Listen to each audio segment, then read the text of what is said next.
Mga kabrigada, ang mga gabinete ng Pangulo na haharap na sa ikatlong Duterte arrest inquiry ngayong hapon. Brigada Ann Cortez, ibrigada mo. Brigada Live Report. Dadaluhan na ng mga gabinete ng Pangulo ang ikatlong pagdinig hinggil nga sa naging pag-aresto kay dating Pangulong Rodrigo Duterte. Sa guest list na ibinahagi ng Senate Committee on Foreign Relations sa Senate Media, makikita ang pagkumpirma ni Department of Justice Secretary Jesus Crispin Remulla sa kanyang pagtanggap sa imbitasyon ng komite. Pero maliban sa kanya, ilan pa nga sa mga nagpaabot na makakadalo sila ay sina DOJ Prosecutor General Richard Fadullon, PCTC Executive Director Lieutenant General Anthony Alcantara, DFA Secretary Enrique Manalo at maging si DMW Secretary Hans Leo Kakdak.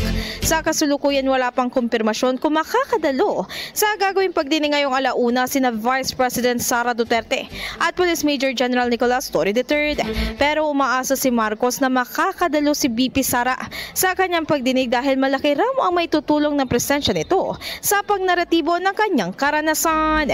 In the heart of changing lives, ako si Brigada Ann Cortez ng 105.1 Brigada News FM Manila, The Music News Authority. Brigada Balita Nationwide. Ang bahaging ito ay hatid sa atin ng Power Cells Herbal Capsule. Tuldukan ang sakit dahil ikaw ang sandigan.